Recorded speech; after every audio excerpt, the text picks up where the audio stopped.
Look, guys, no need to panic, okay, as far as this baby formula shortage. The reason that there is a baby formula shortage is because it is poison.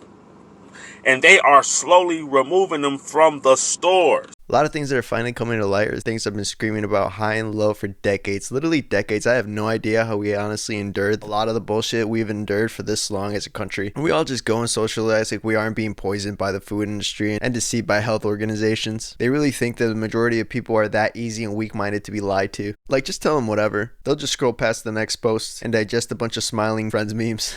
Maybe that's just me. But that's how low these companies think of us. And they might not be too far off. We get lied to by the same people who politic under the guise of being for the people, but are actually on a silent mission to exterminate and control the population to maximize profit at a global scale. But fuck that, right? Who cares about all that noise? Let's lock up Young Thug and hit his team with 25 dudes with racketeering because they're the real terrorists, you know, and the real threat to the world. Lamau, please. Now that I'm older, I understand that people only accept what they're ready to accept in the current chapter they're living in their lives. People grow and learn at their own pace and mature when they're ready to mature. Just because somebody says or thinks something now doesn't mean they can't change their minds tomorrow when they receive new data. That's just the nature and process of things. But I, for one, am glad I'm alive to see things finally change for the better. Honestly, didn't think I'd live long enough to see it, but it's here. The new earth is really here. So things are going to change for the better now. So look for it. All right. You don't need baby formula. Find new alternatives. They didn't use it in ancient times. I truly do believe that things are changing for the better. The people who can't see that and think that the earth is actually changing for the worse are just people who are still attached to the old, outdated, barbaric matrix we used to live in, where we mindlessly worked for a great majority of our entire lives until we die for a shitty wage to actually sustain tyrannical government institutions, companies, and agencies that don't even have the decency to not kill us in the process and are willing to poison us and tell us that basic human necessities are a privilege. Sounds like a massive gaslight to me. When I was a little kid and my little sister got the cooler alien toy out of the 25 cents machine,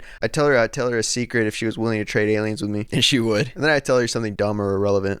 That's what this reminds me of. They use their people for wars and to further their own elitist agendas. They really got all these young adults killing each other and people they don't even know for an elite class of people who are chilling in some luxurious island, staying in private hotels, flying private jets, eating fancy food that the people they sick on each other will never get to taste in their lives, while they tax the same soldier families and everyone else to fund whatever it is they deem necessary, that 9 times out of 10 is at the people's expense. Anything that was put in place to damage our immune system, genetic modified organisms, anything like that, poisonous processed foods, all that stuff is slowly being removed, okay, guys? I'm pretty sure that's what Kanye was referring to when he said that slavery was a choice. Sure, it was taken out of context to make him look like an idiot and to dismiss his point, but what he really meant was if that massive group of people stood up together against the minority at the top of these institutions, companies, and governments that control our lives and waste us away to further their own agendas, we'd be able to make a change for all of us, the people.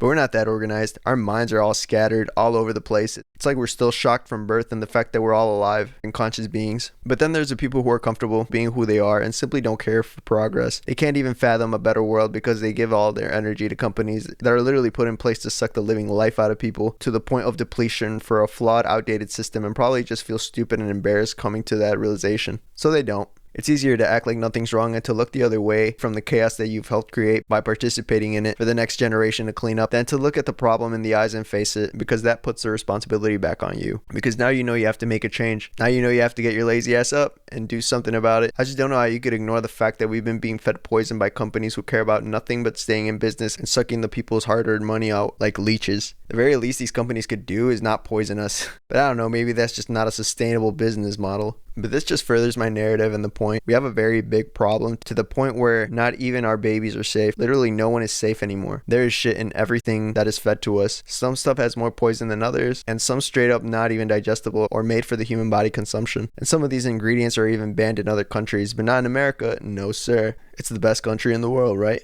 The amazing country who's privileged and pampered enough to be able to take a seat back and relax while the rest of the world falls apart. Wouldn't want us to disrupt the God complex American people and make them uncomfortable with the cries of starving children and the people of countries being bombarded to oblivion by wars set up by feuds of the rich and their poverty-stricken, neglected people. Shh, be quiet, kids. Stop crying so loud. Can't you see I'm trying to catch up on keeping up with the Kardashians? I actually am, though. I've never been into reality shows, especially something as cringe as the Kardashians. But Travis Barker's in it. And I don't know. It's funny how celebrities use each other to stay relevant to the point where they make fake relationships with each other for media exposure. I mean, I'm not knocking it.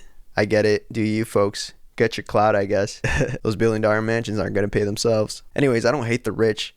I don't hate the wealthy. I don't hate privilege. What I do hate is when all those things or anything at all is built upon poor and easily manipulated people. And we can't even do the bare minimum by making sure that there is zero amount of poison in their plate. Peace.